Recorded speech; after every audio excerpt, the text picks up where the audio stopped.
So it's important to get out under your parents' wings and to test that yourself. And because God said, he doesn't hide himself. He's made himself present and available. So to say that he doesn't exist, he says that you're a fool. So you got to test that yourself, though. You got to look, you got to search for him. I think the kind of the first beginning of this after the verses is, last chapter talked about being watchful. But how do we stand firm is to be watchful. I mean, obviously, if you're a Roman at the time or any army, you can't attack if you're not watchful, right? Well, you don't know where the enemy is if you're not watching. Well, and you got to know your weaknesses, like your back. You got to be watchful. You got to protect about who's behind you. Who's guarding your back or who's your teammate.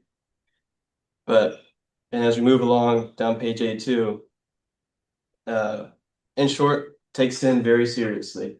A lot of times, I think churches are kind of light on the sin topic. It's like, and like, I really like what's his name, Jovi? Jovi. What he talks about, he's like, what does he say? He's like, notice how we don't sin anymore, just struggle.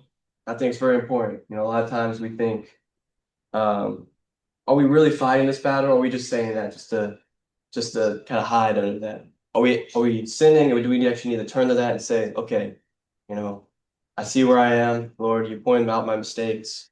I'm struggling with this, whatever it is. I need to turn back, face the enemy with my strong side, put on the armor first, and then face the enemy, which is very important. But any thoughts on that? No? We'll keep moving on. Well, I think in our society today, we don't want to use those words sin. Oh, I messed up.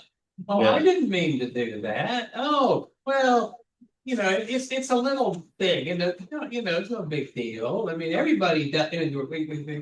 Everybody does it, or it's no big deal. Well, he's worse than I am. I mean, I only start 10,000. He stole 1,000,000. So, I'm the victim here. I didn't get my money. Whatever it is. We always have these excuses because we in our society we use sin as a religious word, and if you're not religious, then you don't use it. I mean, we have our own vocabulary, and we try to take our Christian vocabulary and put it into society, such as sin, repentance, and all that. But you're not going to say the word repent in a secular situation. That word doesn't exist in their vocabulary. Yeah. I was actually watching, and I'm just scrolling through reels a little bit today, and something came up that was quite interesting, and it was a Christian content creator there, and he said to be Christ-like is not just to be nice. He said Jesus, if you look through scripture, a lot of times he wasn't necessarily nice when he was flipping tables and speaking very abruptly to the Pharisees and to the Sanhedrin. Nice is not what he strived to be. He was holy perfectly, and he was just, and he stood firm in the face of sin, right, with others. And so that's what we should be, and we should strive to be a nice people as Christian, as the world sees nice today. Because if the world sees us, with a good friend, a longtime friendship, and we are having a firmer conversation with them about a sin that's wrecking their lives, the world may not see that as nice, but in the long run, we're helping them. Same as if they're having that conversation with us and we think, oh, you're being rude. No, they're helping you stay firm in your faith and get on the righteous path of God. That's being Christ-like. I think behavior that we allow to become normal in our life, that's what we have to be watchful for. Yeah.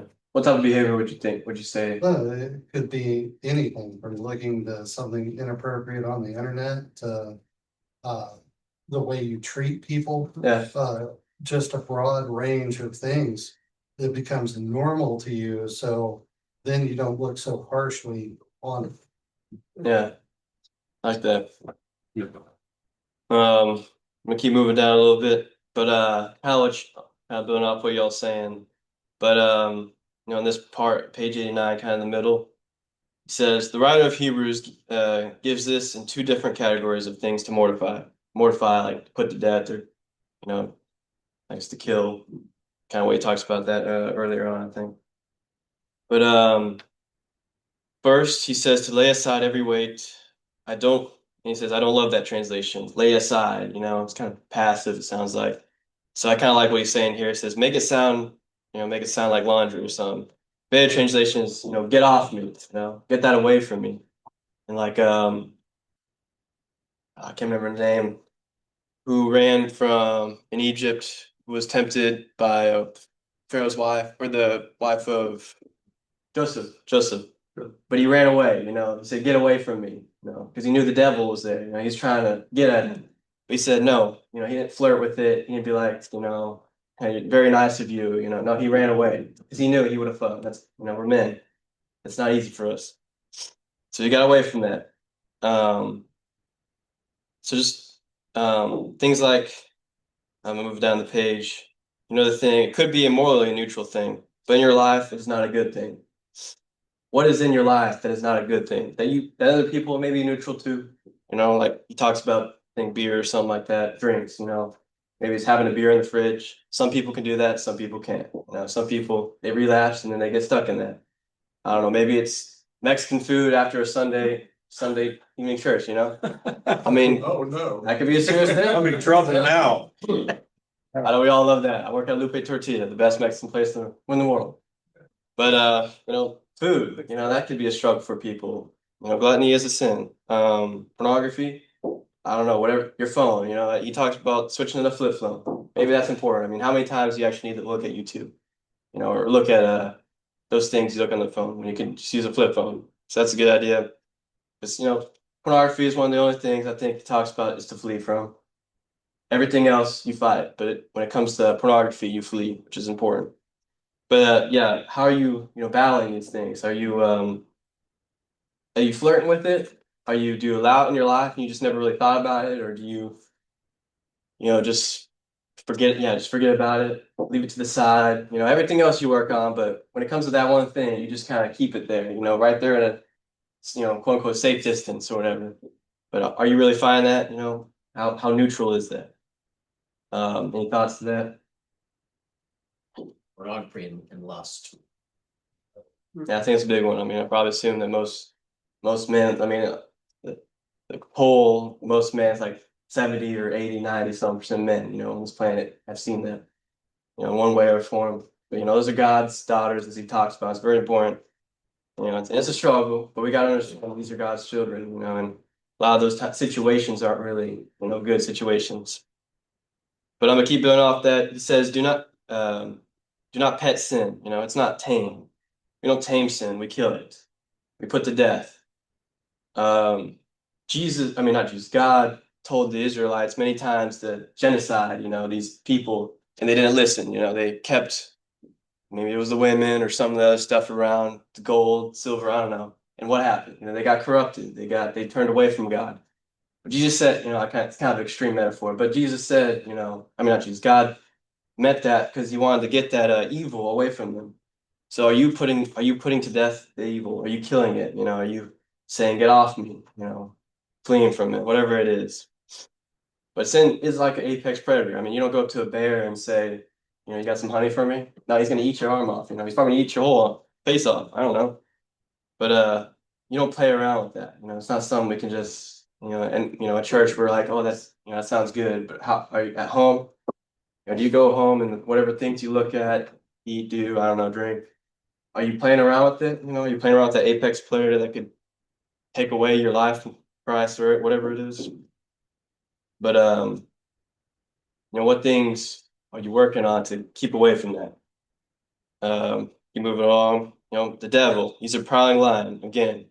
He's ready for the attack. He doesn't attack head on. He attacks secretly in places you don't realize. Whether it's pornography, whether it's he may show a picture of a girl on YouTube and you're scrolling through reels or whatever it is. This brand of beer pops up. Sounds like a good option. I don't know. He attacks. So how are you fighting against those attacks that he comes at you with? But he's ready to devour every single one of us. And are you feeling those attacks, or are you just kind of there? Are you, the Bible talks about not being, or you should praise being under fire. If you're not under fire, then what team are you on? Whose side are you fighting for? The devil's probably already got you in his grasp if you're not fighting. A lot of us may think we're Christian or think we're following Christ, but are you really? Or are you just on the sideline? Maybe that one person that God insisted you talk to, you didn't do it. Maybe he gave you multiple times. I don't know. But we're gonna kind of go back to the belt. How do you kill it? Start by being honest. It's the first thing. You put the belt on. You probably put your pants on first, but you put the belt on. You never learn to be free until you learn to be honest. If you can't be honest with yourself about what you're sinful with, or what you struggle with, or what you need to do and take action, and you can't be honest with how you fight that, it's how you talk to other people. You can't take the plank out of your own eye, you can't take the speck out of another person's. Self-control. Self-control, being able to stay away from those things and put those things on, outside your house, away from you. The devil gets at you where you're weakest. We all have a weak point. That's why we all have each other to work with. It's like the Romans didn't go to battle with everything else suited up, but then have like a big old hole in the chest, right there, shoot an arrow, they didn't do that. The whole armor was secure, was made sure it was ready for battle so that no sword could, penetrate its weak spots. And then you had your team members. So you making sure that you keep that armor strong. Now, what is your picture of God? He kind of talks about this in page 93 or so. What is a picture, what's your picture of God? We have these pictures of, him being white, blonde hair or something like that, or I don't know, whatever these crazy pictures we have of him or art. But what are pictures of you that you envision in your mind through the Bible's description of Christ, of God, his power and his might? Or think of creation. Creation. Thinking about that. Think about looking at nature, looking at all. We love traveling. Every time we travel, it's just an experience for experiencing God and what He created. So that's the best way for me. Okay, very nice, very nice. I think exactly like that.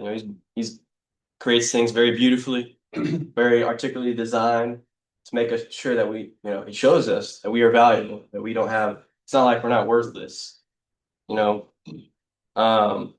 he's just, he's righteous, and he has to be, or else he wouldn't be perfect. And that was kind of talking about this earlier, but don't make apologies for God. God doesn't need you to make apologies for him. There's a reason he did the things he did. Sometimes it's tough because you're talking to people, could be non-Christians or even Christians, and you're talking to them and we're like, why did God massacre? Talk about a whole civilization. Why did God, his own people, why did God strike them down? Well, the Bible says why. God has to be just. He's not someone that you can just be like, I'll be good this day, on Sunday, maybe Monday. But as we go through the week, I'll do my own thing. I'll trust myself. God is not. It's not someone that you just do that with. God allows you. He gives you free will, but he's not someone. He's not just going to be there he's ready with open arms. But he's not just going to be like, all right, Tyson. Why keep doing that? Are you really for me, or are you just playing around with me? Playing with my feelings. I really like Hosea, where I don't know if you all know that prophet, but God tells him to marry a prostitute. Pretty interesting, right? Why would God tell a prophet to marry a prostitute? I think it's important because what he shows is the love that he has through that relationship for us, in the times Israel, but it's the same thing for us, right? Daily we sin. We're cheating on God. That's what the prostitute did, cheating on her husband. But we do the same thing to God. We turn our minds and our eyes, and we put these same money, on our lust, food. These are, those are things that are idols in our life. What do we idol? We're taking care of what God gave us.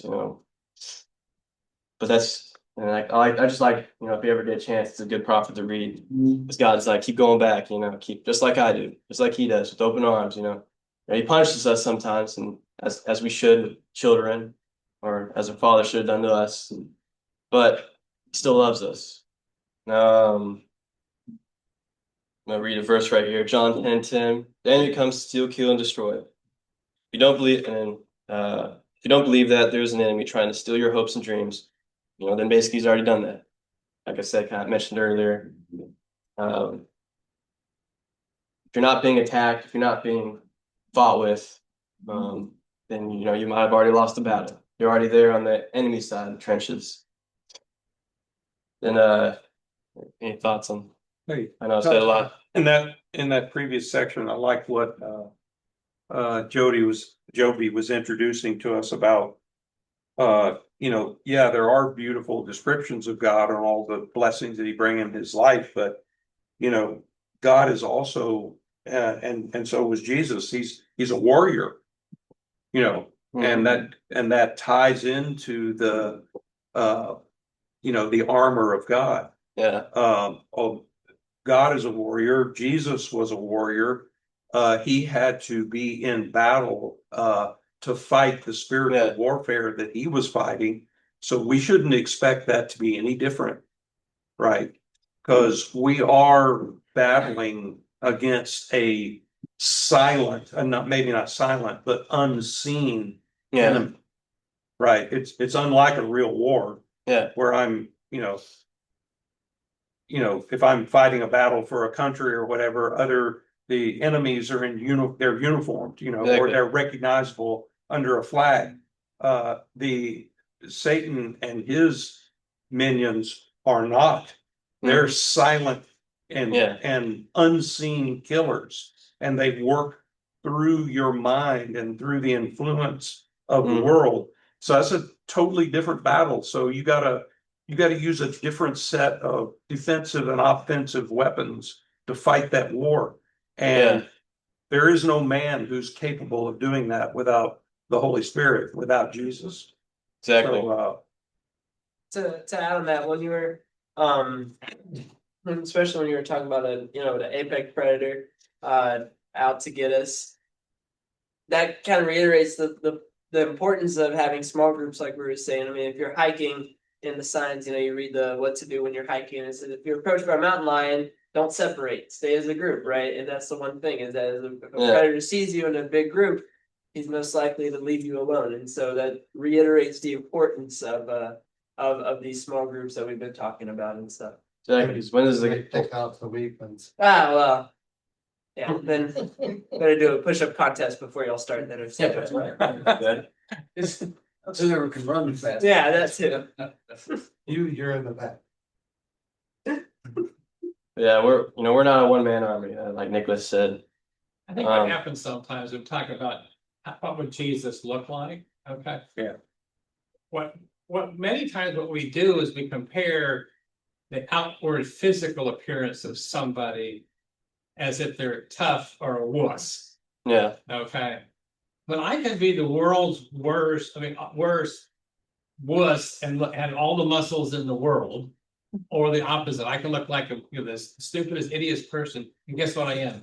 I'm a CIA killer. Okay. I mean, if you walk down the street and they say, "Is that?" Oh, I can tell you're a CIA killer because the way you look. Okay. What I'm saying, we do that all the time, but it's the inward. It's the inward values that you have makes you the true warrior. Yeah. I don't think it's important, though. What you do with your actions, not with what you look like on the outside. Yeah. But it is important also, I do think, because the Lord, He does mention taking care of your temple. That's our body. God wasn't an accident. He gave us this body, right? I mean, that made no sense. So, eating the right foods to keep your body healthy and productive. Can't do anything if you're on the couch eating Cheetos, I don't know. Sometimes that's okay. It's okay to have a lax day. But if we're doing that every day, we're not meant to be lazy. We're not meant to be lax all the time. So I think it's important that we do also, through what the Lord has told us, inwardly, we work on the outwardly. It's just be a kind of a given we represent God, and God urges us to treat our bodies with respect. And whether it's, a walk here and there or run or, 500 pound. I think he talks about he somehow did 500 pounds, and that's pretty massive right there. I don't think I could ever do that. But it's important to take care of what God's given us and to not waste away. And I like what y'all been saying too. I mean, again, we're gonna read Luke 11:21. Where a strong man, or when a strong man, fully armed, guards his own place, his goods are safe. This means you're the gatekeeper of your home, and a part of what you do is to stand at the door of your house and give permission for someone to enter. It's important, whether when you're married or whether even when you have three sisters. I don't know. You are the gatekeeper. God makes, the men are encouraged to be the gatekeeper, the leader of the household, who comes in, who's not. What friend of, I don't have any kids, but what friend of, I've probably had some bad friends that my parents were like, no, why are you doing that? Get them out of here, bro. And then, but that's important. I mean, we be with those people, but we don't bring those people in our own home to influence, maybe it's a younger sister or something. And, I don't know. But it's good to bring good influences around you. Because the devil has been doing this a long time. I mean, we've only been alive for not even a fraction of the devil's lifetime, right? So the devil has been practicing, he's been scheming, he's been planning. I mean, he's been ready to take as many people with him to damnation as he possibly can. So we can't think of it, as like, I can handle this. You can't. You're just, that's too arrogant of us. If to say out of all his experience compared to our experience and to say that we can stand that, that's impossible. That's why we have God who's greater than that. That's why his experience is way more valuable. Because then we can fight the devil's attacks and all the demons that are with him. And even our own temptation, our own flesh. But how do we fight that? I think it's kind of what we're coming into. Is how do we fight that? Or where does the devil come? Sorry, where does the devil come at you and says the answer to that question is probably the area where we need to fight the hardest. I don't know what that area is for you. If you want to say, you can say. But we could pray over that. Dan, if y'all have areas that I mean, I'm assuming we all ranging from different ages here, but if you're not fighting with something, then you're probably not doing it right. So if you're fighting, if you're battling against your sin and actually struggling, like what he talks about, there's plenty of people here to help you, and probably a dozen of us have had the same fight or are fighting the same thing. I know we're young too, and maybe you can help older people and help us. How temptation, it's tempted. It's just a bare bit. That's not sin. Like I said, don't flirt around with it. The lure of temptation, the Bible calls it. But how close are you to temptation? What are you allowing in your life to bring those temptations to you? There's a way to minimize those. I mean, you can't minimize everything, but you can diminish the amount of stuff that gets, you can stop things at your door, not allow those things in your own life and then in your household, maybe in your church, I don't know. But how are you working to get those temptations out of your life so that you don't get tempted in the first place? I mean, we're always going to be tempted, but how are you going to fight against that so you're not flirting with it? Whose team are you on? Like I said, kind of continues to talk a lot about what we've already said. But again, we're going to go back to Ephesians. For we do not wrestle against flesh and blood. These are fighting terms, but against the rulers and against the authorities, against the cosmic powers over this present darkness, against the spiritual forces of evil in the heavenly places. I mean, the devil comes at you in places you don't understand, places you won't ever know until you actually seek out what you're struggling with. Like I said, he exploits your weaknesses. I like Job a lot. Job, he was a man after God's own heart, doing his best. All of a sudden, everything's taken away, and he's like, what? Everything, just gone, like that. And he's sick, his body's riddled with sores and pustules or whatever it was. But then, and then finally he's like, why, God? Why have you done this? And for many chapters, he kind of questions them. His friends, weren't a great encouragement there. Then God's finally like, you don't know the plans I have for you. Are you God? Did you make the, seas? Did you tell the mountains to be placed here? So, we may not know what God's plan for us. We just got to keep fighting. We got to keep fighting against, this spiritual fight within us, and sometimes it feels like you may be all alone. Sometimes it feels like you just don't know where to go, but God's there. He's encourages you to stand firm. Sometimes you're just waiting on reinforcements. Maybe the last of your team. I don't know what happened to everyone else, but maybe you're just waiting on, like in an army, waiting on some reinforcements to show up, to surround you, to pick you up when you least expect it. And then there's extremes. I think in this next page 99, y'all reading with me. He talks about two extremes in this argument, kind of up earlier, but and both are dangerous. If they think there's no enemy, no devil, I'm pretty sure that all of us think there is, which is good. But if you think there's no, then he's got you hooked. If you think it's just, a play fight, like little water guns, then he's definitely got you. The opposite, everything's a spiritual problem. And I think it's kind of makes some funny examples like traffic or something. Like, oh, dadgummit, what did I do this time, God? I think traffic did that to you. But it's good to understand where you are, to not be too much in one way. It's to be contempt, but also and just realize that not everything's a problem, but also not everything's not a problem. You know what I'm saying? So this is a good meeting ground.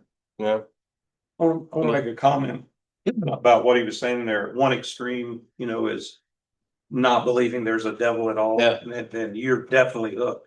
But I think with most people, I know with me, it's less that I don't recognize the devil. I know he's there. Yeah. It's more the day-to-day subtle influence. Forget he's there. Of the evil one who's trying to use, both my own logic, my feelings of others, and weaving that all together with culture to try to persuade me to change my opinion that the devil isn't as serious of a threat as he really is. Exactly. I think that's more the reality with most men. Yeah, I definitely agree with that. It's also an issue of not taking responsibility. When he's talking about the extremes like that, like, he used the example of bad trap, and then right after he's like, it's not, the devil didn't make you leave your house late, or not leave early, right? So, if I get a bad grade in my college class or whatever, no, I can't say, oh, the devil bumped my grade, or, swap my test out with someone else. No, I didn't study. Exactly. And so it's also the fact of taking responsibility for what you could have fixed to make it better. And you can't blame that it's not God's blessings either, because some things you just need to take responsibility for. Yeah. Are you being accountable for yourself? I like that. Exactly. It's important, Some things, God's like, He entrusts you to take care of, and that's like your own life, He trusts you to get to school on time or whatever it is. He blesses you opportunities, but He trusts in you to take those opportunities. And sometimes we don't. And He's forgiven, but He's also like, get back to it, get back to work. You take an opportunity to share with that one person. You take an opportunity to learn as much as you can in the subjects that I can prepare you in a job that may have opportunities to preach, and it may not even be a preaching job. It may just be working at an oil and gas company. I don't know. It should be working at a gas station. Every time someone comes in, you can share the word with them. I don't know. But are you being accountable for yourself? Are you instead of being accountable for other people, you first taking a look at yourself and being like, okay, I need to fix these things, and you're not just calling out other people's mistakes, but you're calling out your own. But I think we talked about this before, but our problem is not with the people living under our roof. He's not a brother, maybe annoying, but God blessed you with a brother or sister or mother, father for a reason. It's a very rare enemy. He wants to break in. He wants to steal everything you have. He wants to kill, destroy your family. If you might be the last line of defense of your family, but he wants to take it all away from you. It's a very serious thing. These people around us that don't know Christ, there's a very serious, place they're going to, hell. And we don't want that, right? I mean, you don't want the people you love to go to hell. So what steps are you taking to stand in that and be like, okay, a lot of these people, and it may never work out, but God encourages you so that He can then grow that seed. Maybe then 50 years from now, that one person's like, okay, that seems a little more real now. Maybe I'll go give the Bible a try. I don't know, but it takes time, and you got to learn to realize that this is a serious battle. These are, you don't know where all these people are gonna go, but that if they don't trust in Jesus, that they're gonna go to hell. So where are you taking action where are you standing to fight against that? Because these are real lives that we're working for. This is an army that we're protecting and saving. We're capturing these people and saving them, in a sense. Any thoughts on that? I think it's all about separation. He's trying to separate you Exactly. from God, trying to separate you from your family, separate you from the people that are going to support you and help you. Yeah. It's all about separation. And that's what we're fighting against. Yeah. Is no matter how many times we mess up, we cannot separate ourselves from God. We cannot separate ourselves from our family or our brothers. Can't do it. Exactly. God gave you a family, gave you a brother to fight with. He didn't give you to torture. And then said torment, hold their toys above their head or something. But they give this church family, we're all team, you see someone out, in a lone pew, or they don't have anyone fight with them probably. Maybe they need someone on their team, on this team for God. So it's important to stay together, stay connected, like I said, the devil gets at the lonely people, the devil, and we're never alone with Jesus, but the devil still gets at you when you don't have anyone in your circle, right? I mean, we don't have a church to go to and you feel like you're the only one fighting it. You're more susceptible. I can't say the word, but you know what I'm saying. Susceptible. There we go. To his attacks. He gets at you easier. You're alone in your room. It's easier to look at pornography. Like I said, I'm talking about these because I feel like sometimes we don't talk about these serious issues enough. But I mean, a lot of men struggle with that, and we're encouraged to go out there and help those men. Because lust is probably the greatest struggle for a man, and even a woman. But for men, lust isn't, lust after money, lust after women, lust after whatever it is. But it's a huge struggle. I could say that we probably all struggle with that at one point in our life. But we're going to be page 100 now. I'm just kind of loosely saying, but y'all ever have anything that y'all are taking notes and y'all wrote down, y'all feel free to say something. But no one ever want to fight on his heels. Stand therefore, having fasted on the belt of truth. Again, he mentioned the belt of truth. It's important to be truth, have truth in your life. I always like watching. I think his name is Cliff Powers or something like that. But he goes to campuses and he preaches. And he encourages people to come up and they argue with him. They rebuttal or whatever. Why would God do this? But he gives valid answers. And sometimes he doesn't. He's like, I don't know why God did that.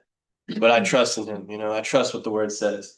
But anyways, you ever want someone to go watch on YouTube or something. I think his name is Cliff Powers. I know his first name's Cliff, and he'll probably just pop up if Cliff School Campus or something like that. But he's pretty cool guy. As Christians, so go a little bit talking about truth. As Christians, we fight for truth based not on our preferences, but based on the precepts of God. Truth is not something you come up on your own. It's already there, right? I mean, I didn't just one day come up that gravity exists. Doesn't make sense. God made that. His truths are there. And we go back to when he was talking about when he was in seminary, and these people are like, they're just wishy-washy. They blow whichever the way the wind blows. Their truth doesn't exist. It's like, well, I don't know why God would do that. So I'm just be like, it's a metaphor for some. It wasn't really there, or God said this, but we'll take it with a grain of salt. We'll be like, okay, we're gonna mold it into something else to make more sense to us. But sometimes it doesn't make sense, Sometimes it's hard to understand. I mean, if you read some of the countless in the Old Testament, even the New Testament, but it's hard. Like I said, genocide. I mean, we live in a time where the Holocaust, horrific thing, right? I mean, genocide is awful. It is awful, but it depends. God's different from that. He had different intentions. He wasn't just going out killing people, right? Murdering people. And he had a reason for that. And his reasons sometimes beyond our comprehension. And it's tough to understand, but we just got to say, okay, God,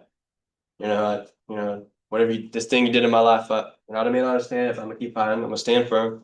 I'll be ready for whatever the devil may have come with me. I'm glad you brought that up because we've been studying the one year chronological Bible. Oh yeah. As we're going through Deuteronomy now, God is instructing the Israelites, I mean, to just wipe out the Canaanites, Amorites, and I know that they're practicing detestable things like sacrificing their own babies, and things like that. But the thought keeps running through my mind, well, it can't be true that every single person living in the old, and what was going to be occupied was Israel was that bad. But I guess I have to trust God in those scriptures that he was trying to clean out that area and prepare that area for his people. And I guess it was justified, because I don't believe that the God I know in scripture would have wiped those people out through war, for if it wasn't for a good reason. I think it's important. Yeah, I like that a lot. And same thing with Sodom and Gomorrah. And then he begs with God. He's like, okay, give me a chance to find 15 or whatever people.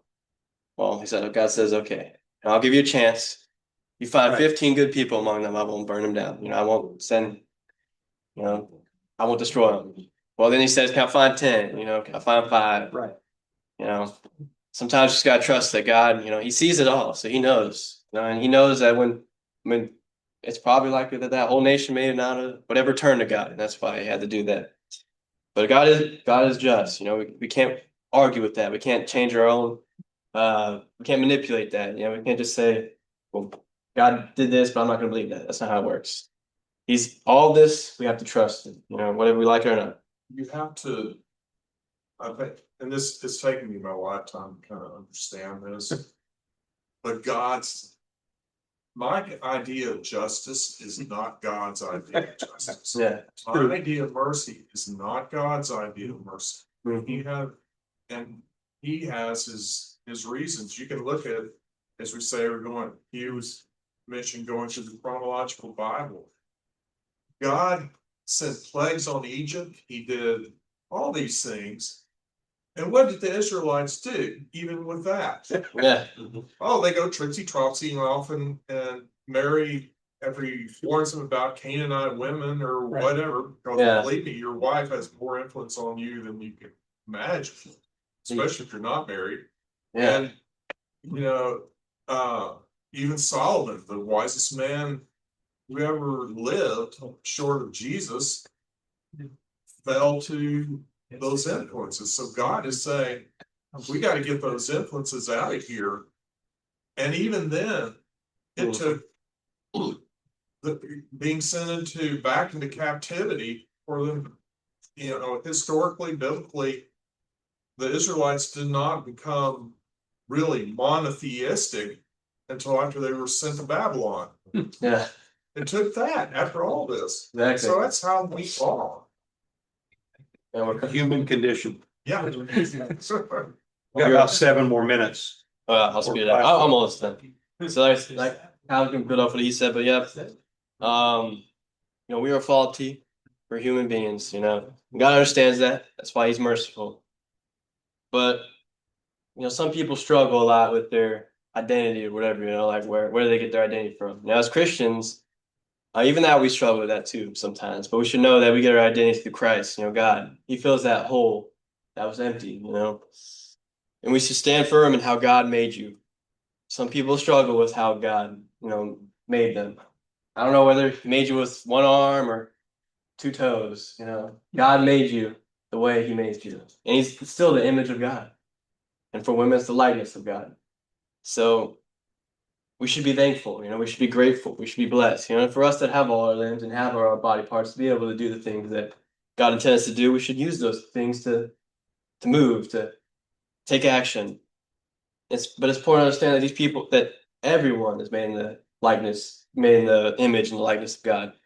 And whatever you think about one person, there's no point. God thinks something else. He's like, that's my child. Just like you, Ty, when you have children, or if you already have children, these are your children. I'm assuming you probably love them to death. But you're not gonna just leave them, on the side of the road, or unless you're teaching them a lesson. I don't know, but and with no food and no nothing, God's there. He's with open arms, ready to receive us, ready to receive all his children. We are tasked with a mission to go help those people, because we believe that hopefully as many people we can bring to heaven with us, share, to teach, to represent, God encourages with our own minds, spirit, and body to represent, to stand firm. One thing I really like that my dad always talked about is, mind, body, and spirit. If you're lacking in one, then it brings down the other two, you gotta be intellectual, it's good to be smart. If you don't know how anything works, how are you ever gonna get through life? It's hard. I think like life is harder when you're stupid or something like that. But spiritually, if we're not right with God, how are we right with anything? How we be truthful to ourselves or truthful in anything? God's the foundation of everything. So how can you live without God? And in your body, how you take care of the temple again, what God gave you, how you some people aren't gifted the same way. Some people don't have all the limbs, all the mind comprehension that we have. So how are you using what God gave you to bring people towards you? How are you fitting yourself with the armor of God and preparing your body for battle? And are you guarding your hearts? Are you protecting it? It's kind of last little topic, but it's on the last page. But do you celebrate, who your kids are, what they accomplish? Do you celebrate with your church? Do you celebrate when they have a victory or baptism? Are you celebrating with them? Or are you the first person to leave? Or are you inviting people over your house? Are you guarding your heart? You come to church and you say all these good things, but you go back throughout your day and you're alone at your house. And you never have anyone over. I'm saying you don't have to have anyone over, but it's good Jesus was always welcome. He's always going to people's houses. Are you doing that? One thing I'm not a Mormon, obviously, but I really admire that they go to houses, that they are active. I think sometimes Christians need to be a little more active. That's one reason I like Cliff, and there's another guy I like to watch sometimes, but they're active. Do we say all these cool things and they sound good and they fire us up? But is that what you're doing throughout church? I mean, throughout outside of church, at your own work. Sometimes it's tough, but God says to work, and He gave work for good reason. But also, you might be at that job because there's someone there that may never hear Christ again, except for your mouth. So, yeah, are you guarding your hearts? The last little statement. Any questions before we close out in prayer, maybe? No questions? All right, let's go to prayer. Lord, I thank you for this opportunity that you allowed us to come together, as men, young and old. We're all working together here. We're not condemning each other, we're not fighting against each other, but we're working together to crush the devil under our own heel, like you said, Lord. You tell us to kill all the sin in our life, Lord, not just to play with it. So you're mighty and you're right. You're just, you're merciful though, and you're understanding. We thank you for all those features of you, because you're a warrior, Lord, just like you intend us to be. You created us to put on the armor, to fight, help us to fight and guard our own hearts, Lord, and keep us safe throughout our week, and encourage us to go out the world and just lead, whether it's through action, speech. We thank you for everything, Lord, in your glorious name. Amen. Hey, thanks, Tyson. Appreciate it. Is her house, the one on the corner is the one next? Hey, Bo, I saw you raised your hand. Did you have a comment you want the group to hear? Thank you. It's Stuart. You all right? See you there, Bo? Thank you. What you got? Yeah, no, I was just trying to get off. I appreciate it. Let me turn up the volume a little bit. All right, see you. Thank you. I appreciate it. All right, go ahead. What were you saying? No, I was just trying to say that that was a good topic and everything that was presented tonight, and I appreciate that. Sorry, it's really tough for me to hear. Let me put on my headset. Okay.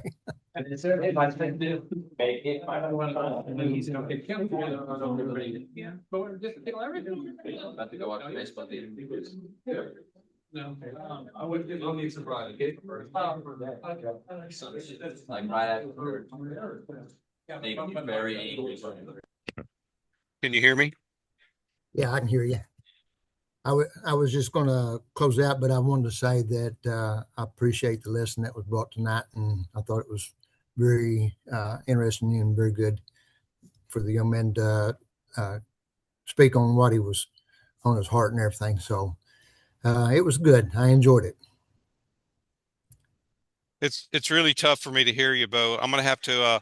I tell you what. I'm gonna call you back in a few minutes on the cell phone. Okay. Okay, sounds There's good. really a lot of noise. All right, that sounds good.